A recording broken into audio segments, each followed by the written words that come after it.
आप में से काफ़ी से स्टूडेंट हो जो कि हाल ही में क्लास 12 का बोर्ड एग्जाम कंप्लीट किए हो एंड आप सारे बच्चों को मेरे में प्रश्न है कि जो जादवपुर कॉलेज है वहाँ पर 12th मार्क्स का क्या क्राइटेरिया है।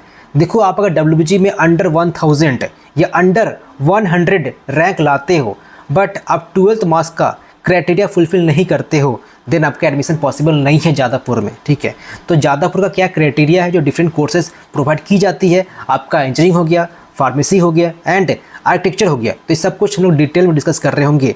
तो आप अगर पहली बार इस चैनल पर आए तो मेक श्योर आपको ये चैनल सब्सक्राइब करना है एंड आपके जितनी फ्रेंड है शेयर करना है, सो दैट जिनका भी कन्फ्यूजन बना हुआ है स्टिल नाउ वो कन्फ्यूजन क्लियर हो जाए। एंड ये चैनल आपको रेगुलर बेसिस पर WBG का कंटेंट प्रोवाइड करते आ रहा होगा, तो वैसे सब्सक्राइब तो करना बनता ही है। तो देखिए, पहले बात करते हैं आपका इंजीनियरिंग एंड फार्मेसी का कोर्सेज को लेकर के। ठीक है, तो ये तो दो कोर्स है, इसका क्या क्राइटेरिया है तो ये डिस्कस कर रहे होंगे।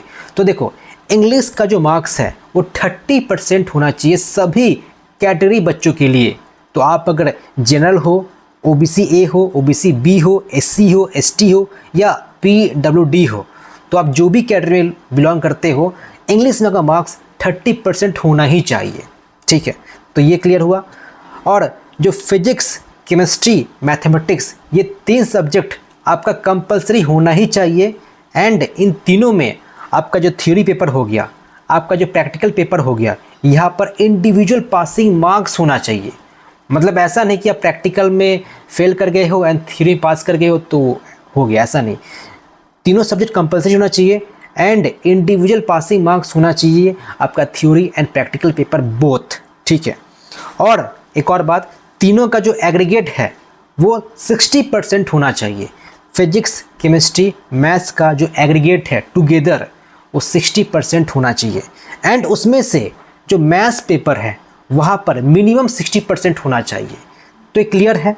ठीक है, अब बच्चे पूछेंगे कि मेरा फिजिक्स में 60% नहीं है, केमिस्ट्री में 60% नहीं है, लेकिन मैथ्स में मेरा 90% है, तो आप क्वालिफाई कर गए हो क्योंकि आपका तो एग्रीगेट 60% बन ही जा रहा है एंड मैथ्स में मिनिमम 60% है ही। मैं फिर से पॉइंट को रिपीट कर दे रहा हूँ। पहला पॉइंट क्या बताया मैंने, इंग्लिश में आपका 30% होना चाहिए, आप जो भी कैटेगरी से बिलोंग करते हो। ठीक है, और आपका physics, chemistry, mathematics compulsory subject होना चाहिए। ठीक है, with individual passing marks in both practical and theory. और जो तीनों का जो एग्रीगेट है वो 60% होना चाहिए फॉर जनरल। अब आप अगर OBC A हो, OBC B हो, ST हो, SC हो, PWD हो तो उसके लिए 45% है। ठीक है, और मैथ्स में मिनिमम 60% होना चाहिए फॉर जनरल। एंड आप अगर OBC A हो, OBC B हो, ST हो, SC हो, PWD हो, उसके लिए 45% होना चाहिए। तो ये पॉइंट मैंने मेंशन कर दिया किसके लिए, for engineering and pharmacy courses के लिए। और लास्टली बात करते हैं आपका जो आर्किटेक्चर कोर्स हो गया उसका क्या क्राइटेरिया है। ठीक है, तो यहाँ पर काफ़ी सिंपल में मेंशन किया गया है कि minimum 50% marks in physics, chemistry and mathematics. ठीक है, एंड 50% मार्क्स इन एग्रीगेट। तो फिजिक्स, केमिस्ट्री, मैथ्स में तीनों में मतलब जो इंडिविजुअल जो मिनिमम मार्क्स है वो 50% होना चाहिए एंड एग्रीगेट भी 50% होना चाहिए।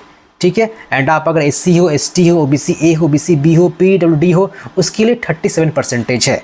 और सेकेंड पॉइंट क्या है, आप नाटा क्वालिफाई होना जरूरी है। ठीक है, तो ये रहा आर्किटेक्चर कोर्स। तो मैक्सिमम बच्चे लाइक कि इंजीनियरिंग एंड फार्मेसी लिए कन्फ्यूज थे, जो कि मैं बता दिया हूँ। फिर भी आप कन्फ्यूज में हो तो प्लीज़ वीडियो को जरा रिपीट में देख लो। अदरवाइज फिर भी कुछ डाउट है तो कमेंट बॉक्स पड़ा हुआ है, कमेंट कीजिए।